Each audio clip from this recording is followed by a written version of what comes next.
Time to paint another pet portrait of two adorable cats. I was approached to paint the portrait of these two adorable kitties, Typo and Goose, and of course I said yes. My favourite part about painting pet portraits is that I get to spend my time staring at the cute pets, but I also really enjoy making the owners of the pets really happy.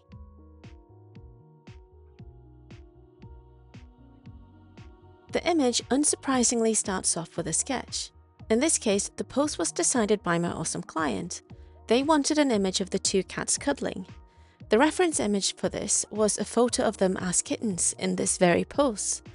However, I was to paint them at the age they were at the time, which was about a year old. Luckily, I got a ton of reference images that I could look at, which helped a lot. As things were a little bit more set with the pose and such, the sketch phase was used to figure out things like the new proportions and the placement of markings. I also worked on figuring out the colours and the colouring style.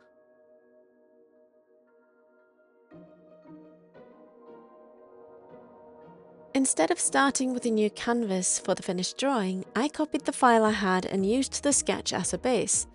Though in the video it might seem as though I painted the whole thing in one go, which really wasn't the case. My process when working with commissions is to first get all the information and references. These are then used as the basis for my sketch. When the sketch is done, it is sent to the customer and they can provide feedback. Is the pose what they want? Are the proportions and colours right? And so on. In some cases, there are multiple compositions and options for them to decide between. There may be some tweaks and such, but when things are looking okay, I'll get started with the finished image. As I am working digitally, I feel more flexible with any potential changes that may occur during the drawing phase. Had I been working with traditional mediums, chances are that I would have had more check-ins with the clients, such as when the clean lines had been drawn and during early colour work and so on. But this all depends on the project and the client.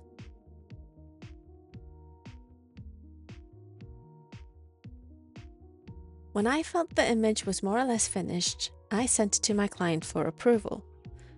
The thing about portraits is that while I work away from an image, there are still things that I can miss. The people who commission me tend to know the subject a lot better and will instantly know if something's not right. My aim is, of course, to get things as close as I can and hopefully nail it in the first go. In the case of this portrait, there were a few markings that weren't quite right. When my commissioner noticed this, they didn't just tell me what was wrong, they also sent me more reference images, which was highly appreciated. This is also why multiple reference images is super important. Even if one may show the preferred pose, there might be lighting issues or objects covering part of the subject, and that means that it can be tricky to spot things. So I always prefer having a lot of images to look at and even get additional ones if there's something I didn't see. So usually, this is where the commission would end. But I was a bit curious, and I wanted to see how cute I could make this pair. Therefore, I did an extra image. Note that this was to satisfy my own curiosity, not something I would usually do. While I have painted animals in this cutesy style before, I have never attempted it for pets. And this was the perfect time to attempt this, especially because I wanted to try this out on a pet that wasn't my own, because it meant I could get an unbiased opinion about how the style worked.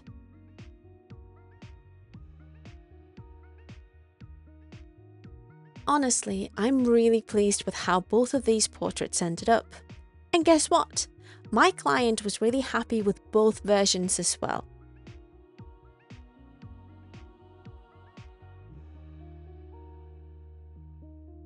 Which one of these styles would you prefer your pet to be painted in? Or would you want something a bit more naturalistic like the portrait of Frigg that I did a few months back? Let me know in the comments.